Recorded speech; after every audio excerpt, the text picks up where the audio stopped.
Good, happy Wednesday, everyone. I'm Riley King, and welcome to my news report right here on the Riley King Network.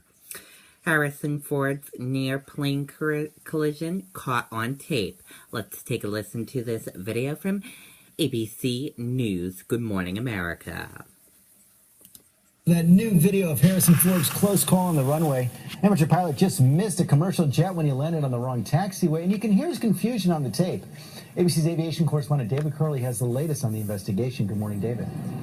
Morning, George. We've heard descriptions of this, but now from airport cameras, we actually get to see the incident of Harrison Ford at Orange County's airport. This morning, the video that shows the close call between Harrison Ford's single-engine plane and a Boeing 737. As Ford is approaching Orange County's John Wayne Airport, he acknowledges he's to land on runway 22 left. But the actor pilot is actually lined up to a parallel taxiway. Below him, that American Airlines jet is taxiing to the end of the taxiway, waiting to cross the runway to take off. But suddenly, Ford is flying right over the jetliner with more than 100 on board, apparently not realizing his mistake, asking controllers if the jet was supposed to be below him. Despite the safe landing, this morning the FAA continues to investigate the star's near collision. The FAA is going to want to know, was this just a bad day where he was having in the beginning of the flight he was having problems, at the end of the flight he was having problems, or is there something more serious going on? Air traffic control recordings revealing last week's flight started with some confusing radio calls. Ford, who also flies a helicopter, mistakenly identifying his aircraft and calling the wrong radio tower.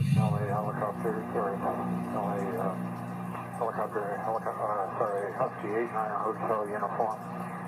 Is Husky 89 Hotel Uniform still with the Santa Monica Tower, LA Tower on 119.8, please?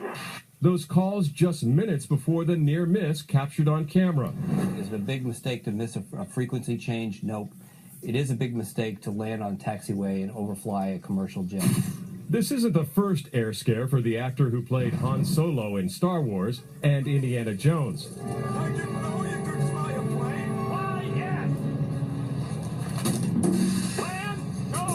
In 2015, the veteran pilot crash-landed his vintage World War II plane on a Santa Monica golf course, shattering his pelvis and ankle after an engine failure. But the 74-year-old actor is apparently hitting the skies once again. On Tuesday, Ford spotted on the tarmac with his wife Callista after reportedly flying one of his planes to Los Angeles. Now, the FAA investigation continues, and the latest word is that investigators have not yet interviewed Harrison Ford, but George, that is definitely their plan. So they have some work to do. We just heard Steve Ganyard say it was a pretty big mistake. So what kind of penalties could he face if he's found to be at fault? Yeah, this is something we talked about last week. It does really go over the gamut. It could be nothing could happen. They'll do the investigation. He could get a reprimand letter. There is a chance it could take his license away. But it all depends on some of the mitigating circumstances, and we don't know all those. The FAA has not told us much, and Harrison Ford has not commented at all, George. And that interview is coming. Okay, David, thanks very much. Like you said, we don't know all the circumstances. Okay, and there you go on that news report right here on the Riley King Network. I hope you all have a great rest of your Wednesday, everyone. Goodbye.